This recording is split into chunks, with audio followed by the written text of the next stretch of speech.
there are a number of balloons in the market. Yeah, there are. So what is the ideal balloon that you look at, that these are the properties I want in a paclitaxel coated balloon that will give me the best result? Let me say what would an ideal balloon feel like and what it would do. So be clear, it's a paclitaxel coated balloon. The drug matters. The drug delivery device matters. How the drug is coated on the balloon matters, and how will it impregnate into the vessel wall matters. It also matters that the drug does not get lost in the transfer from its box into the patient and guiding catheter to the lesion.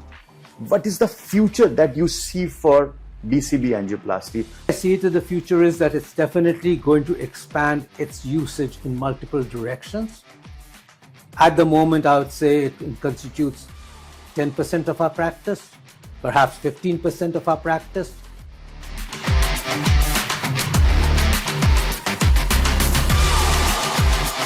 So today we are here to talk about DCB, and I don't think that in India that we have any person better than you to talk about DCB, especially because I know you personally, and I know that you have started your career from plain balloon angioplasty area, and that is why I think you are the best person to tell us about DCB, to tell us about the future perspective of DCB.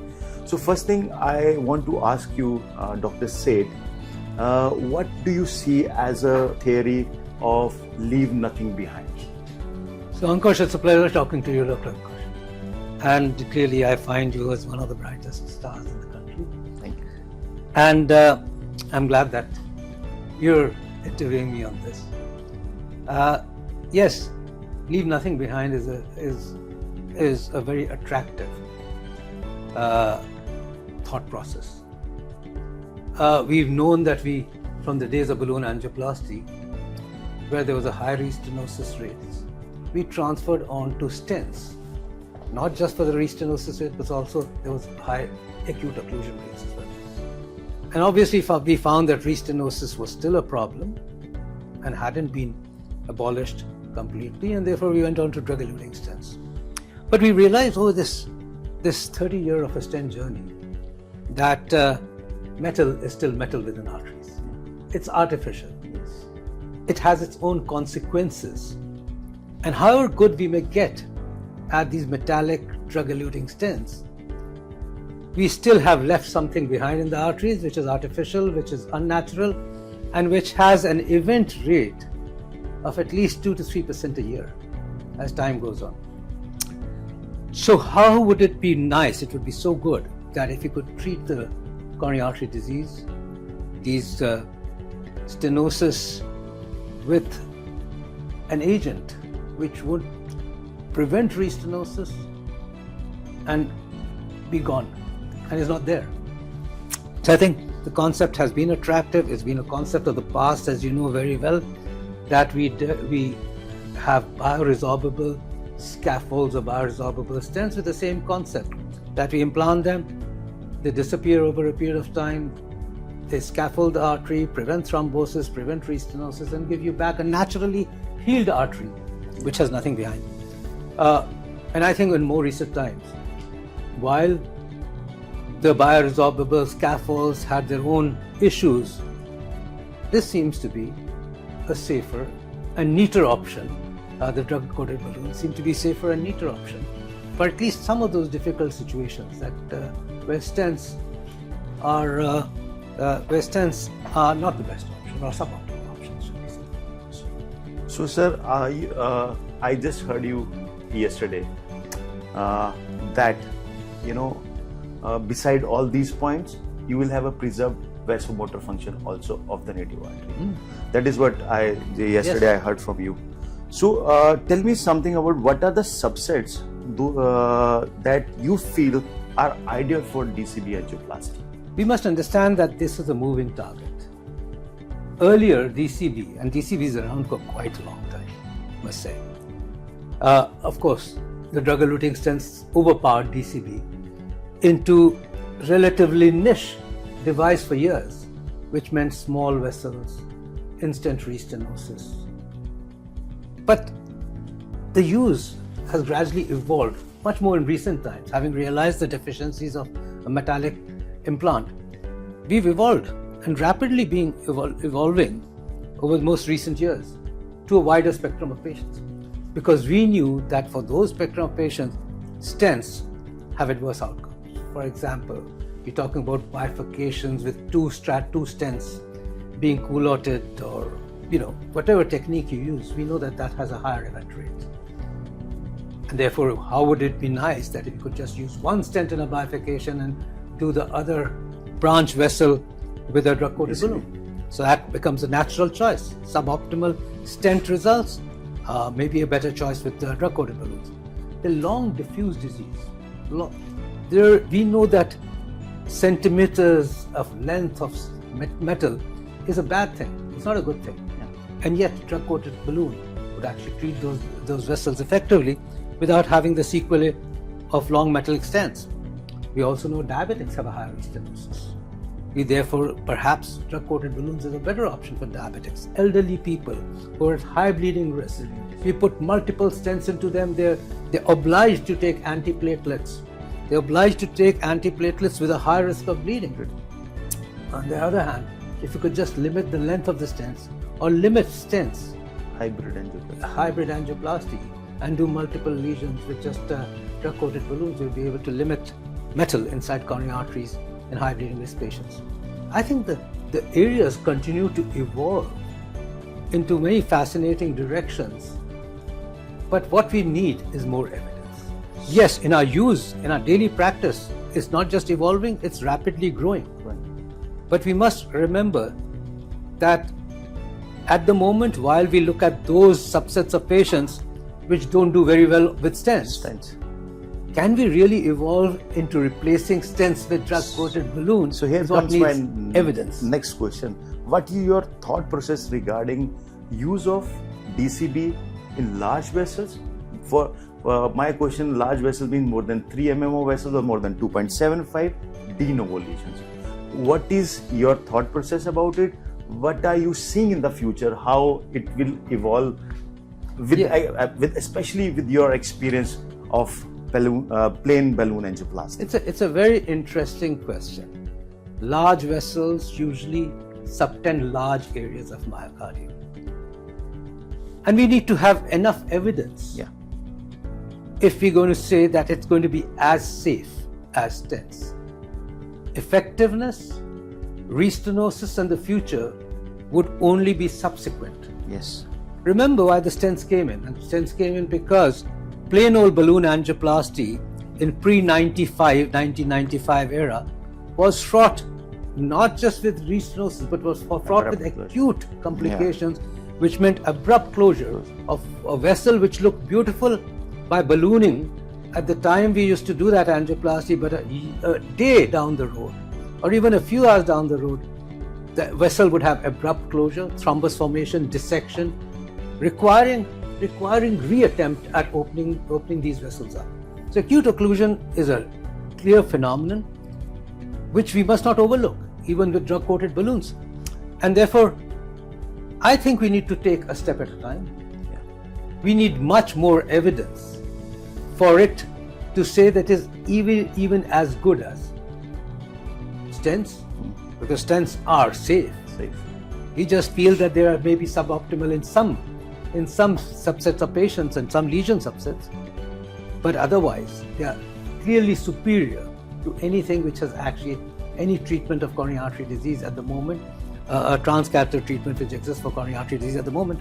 So we therefore are quite clear, yes, in our evolving area, need to research a lot more in this direction, need to understand what are the endpoints of drug-coated balloon as a perfect result on the table, which would then translate into no acute occlusion, or very low rates of acute occlusion, and low restenosis in the long run. And we need to look for predictors of that. So more research, more science, and more trials are going to be needed in the coming years. But obviously, the light at the end of the tunnel is always getting a technique and a technology, which may be DCB, which may be others, which may come over a period of time, would be how can we just leave the stent behind? Yeah. Behind means not behind in the artery, as we say, Yeah. behind us. Yes. Just look at a stent-free artery, a metal-free artery. So one thing always comes to my mind, like you rightly said, that the risk of abrupt closure in large vessel is there. We don't want to have a complication. Right. But one thing that comes to my mind again, and now in the present era, you have got a backup of DS, you have got a stent, you have got more potent antiplatelets, and you have got a imaging also. So do you think these things will add on to the success of DCB angioplasty? Absolutely agree. In fact, it's clear in my mind that the acute occlusions we used to see in the pre-stent era are not the same at the moment, even with the DCB that we use in our daily practice, which are long lesions which do dissect at the time. In fact, dissection is a part and parcel of a balloon angioplasty. But we see lot less acute closures even in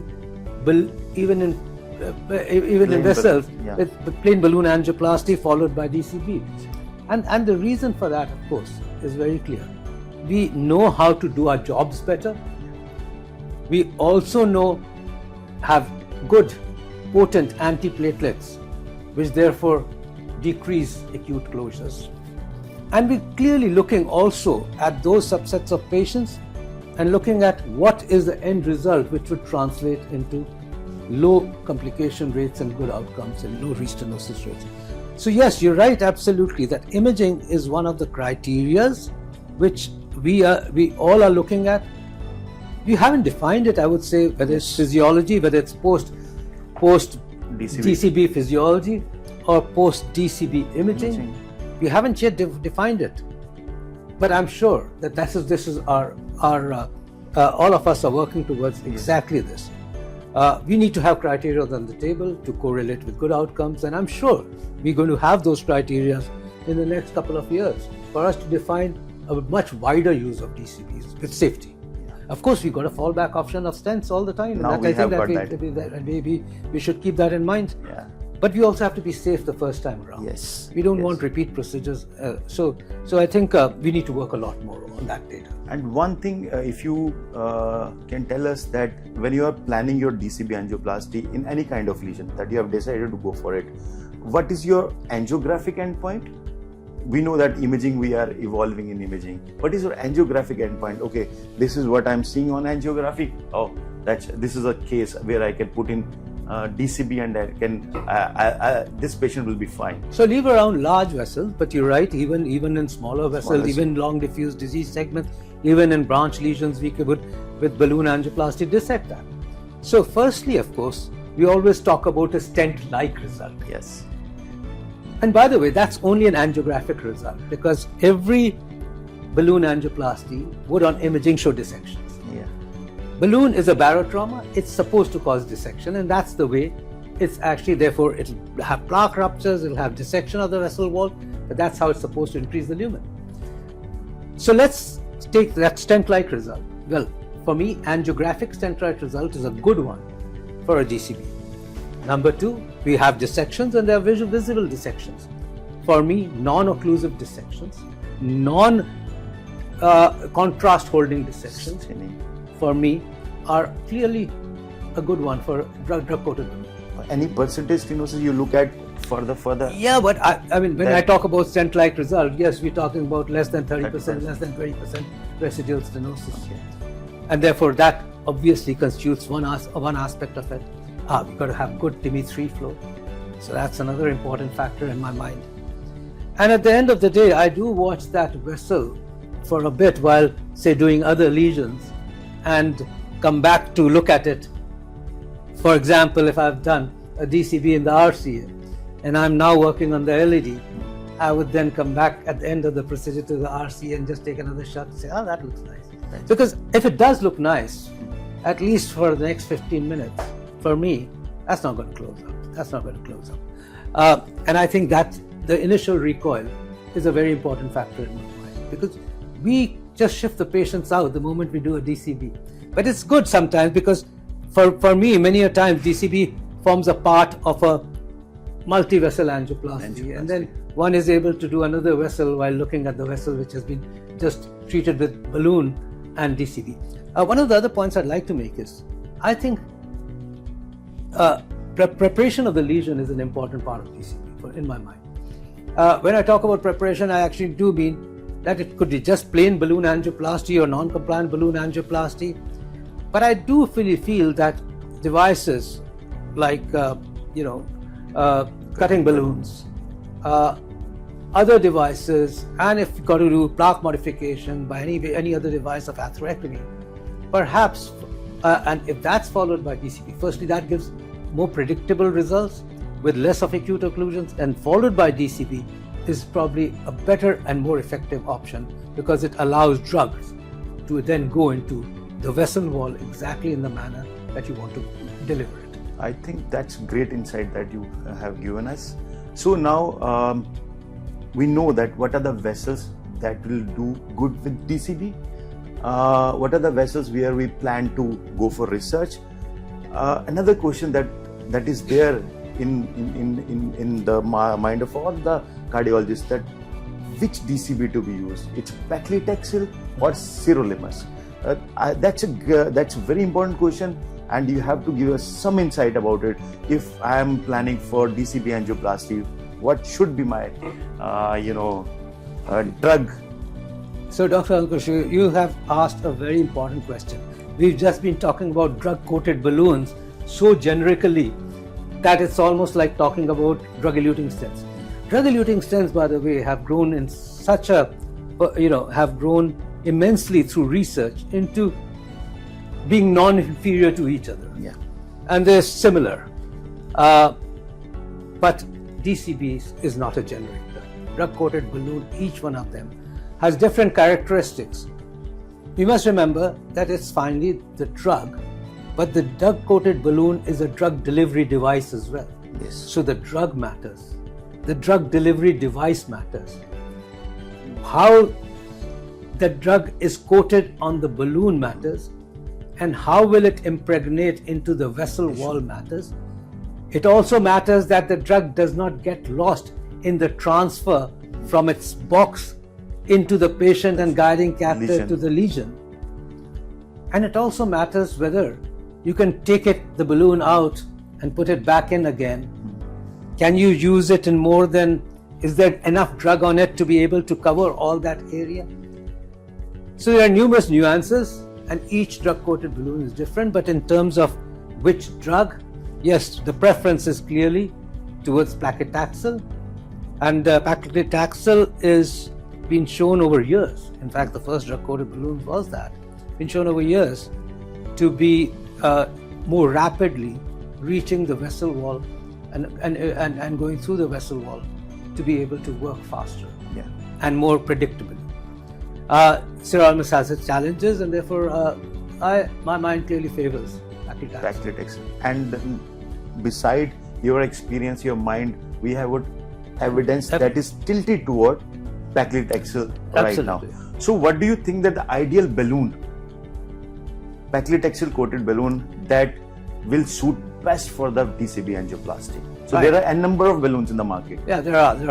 So what is the ideal balloon that you look at, that these are the properties I want in a paclitaxel coated balloon that will give me the best result? That's a good question. And let me say what would an ideal balloon feel like and what it would do. So be clear, it's a paclitaxel coated balloon. It has to be very deliverable and go to where we want it, and that's usually because many of these can be long balloons, should be able to cross across anatomies, tortuous anatomies, calcific anatomies, should be able to be delivered to the site easily. It should have such a coating of the drug that during its passage from the guiding catheter into tortuous and difficult anatomies to reach where it does, it should not lose any drug. Finally, if it has to be withdrawn for any reason, It can be reinserted back without losing any drug. It should be able to deliver the drug rapidly and predictably into the vessel wall. And I think that I would prefer these balloons to be, of course, coming in various lengths and sizes, to be able to match the vessel wall, because these are just drug delivery items and they should be able to match the vessel wall at low pressures to be able to deliver the drug.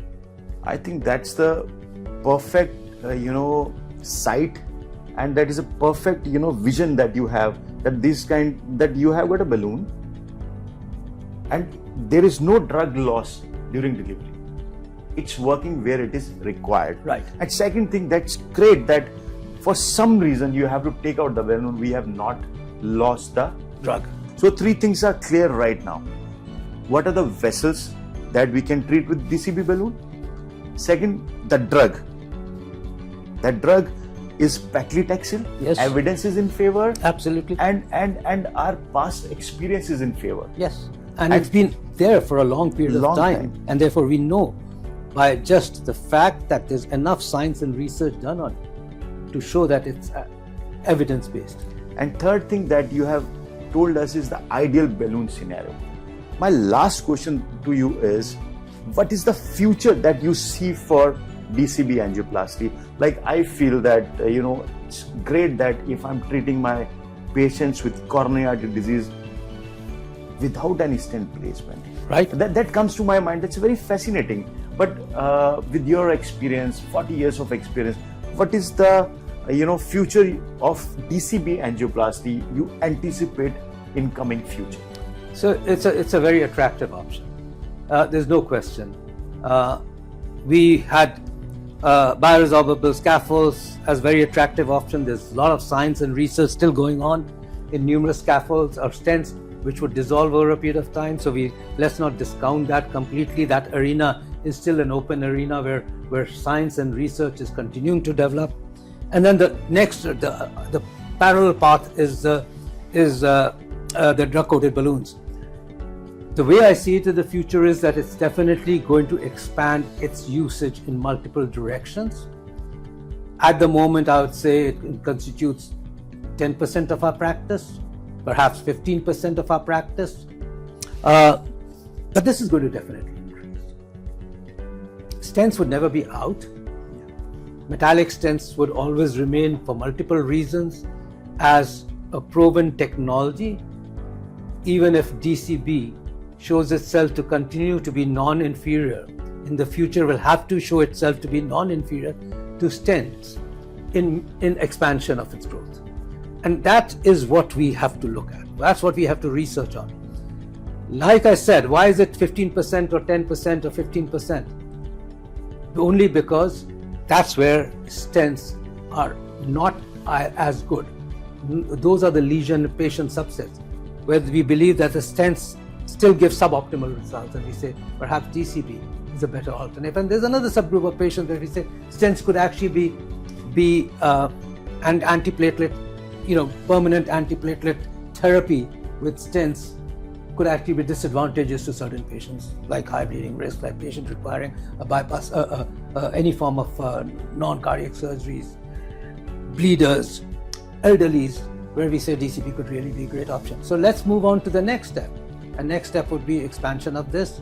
I do believe in times to come that it may continue to grow in our hands to 20, 30, 40% of the patients, but for that robust evidence of non-inferiority to stents would have to come through to expand it to the stent arena. Yeah. Okay, to expand it to the stent arena where we know stents work good. And if you go to expand it to that arena, then we'll have robust trials which have to be randomized, core lab, prospective, and perhaps they will never show superiority.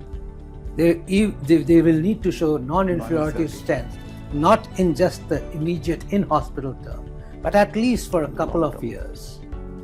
Because beyond that, of course, if there is no implant, then one wants to see the benefits or superiority to stents. But at least up to a year or 2 years, one wants to see non-inferiority with drug-coated balloons. Okay. I think that's a perfect insight for DCB angioplasty. You told us its indication, you told us its future, and you told us that you feel that DCB will be growing in its indication with the backup of DES, with the backup of good, more potent antiplatelets, with the backup of imaging. Last line I want to hear from you. What is the, contraindication of DCB? So where you want to tell your audience, so this is where you should not look at DCB. At the moment, you would say? Yes, right now. At the moment, I do want to emphasize this again and again. Let's not follow a fad. Let's follow evidence-based medicine. Let's follow science. And that's how we've come to a present situation where we've been able to make stents as safe and effective for our patients, which influence outcomes for every patient of ours. It is very important that we do not treat patients where there's no evidence for treatment of superiority and where it could actually be dangerous. And that for me becomes areas which are large vessels which subtend large areas of myocardium at risk, because an acute occlusion of any of those could lead to catastrophic consequences of even a cardiac arrest and death. Left mains, I think bad ideas. Proximal large vessels, absolutely bad idea at the moment. One has to analyze why we would be doing so in an arena with proven devices which are stents. And proven not just in a single trial, numerous trials over the last 20 lakhs years, of the patients. Lakhs of patients have made stents safe and effective in most lesion subsets. And because we're talking about most, therefore we use DCB for those which are the few at the moment, which are unfavorable for stents. So let's move ahead. And yes, at the moment I would say my contraindication clearly are large vessels and proximal lesions in large vessels. Dr. Seth, I think that you have given us a great insight for DCB angioplasty. You have given us its future perspective also, and I think that with these key points, our audience will be able to do a better job with DCB angioplasty that will translate into better patient outcome. I want to make another important point as we deal with more and more complex patients. This growth of DCB is a very important aspect of how we are making angioplasty safer for patients. While we talk about all this, and we do more and more complex patients who have multiple lesions and require theoretically multiple stents, but stents at many places do have adverse outcomes. And there could be very many areas. For example, we're talking about a stent may cover large branches, may lead to restenosis in a branch lesion, may actually be floating around in some areas where you've implanted them. That's right, and they could cause aneurysms. Obviously, they'll always require dual antiplatelet therapy for a defined duration of time in patients who then are on anticoagulation for things like conditions like atrial fibrillation, could end up on a triple therapy for some time. There are loads of arena where I see that for me, DCB, drug-coated balloons, actually make the complex angioplasty simpler and safer. In a situation where I might have to put 5 stents, we can do away with 2 short stents and the rest is drug-coated balloons, or even 1 stent and drug-coated balloons.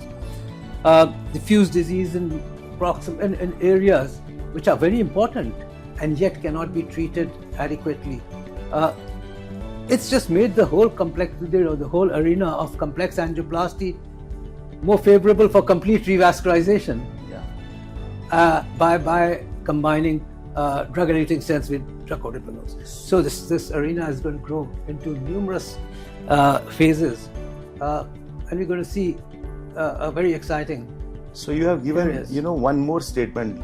Beside leave nothing behind, it's making complex angioplasty safer. So I think that was the great insight and great sum up for the DCB angioplasty. Thank you, Dr. Seth. Thank you very much. Thank you, Dr. Kush Gupta. It was a pleasure talking to you. Thank you, sir.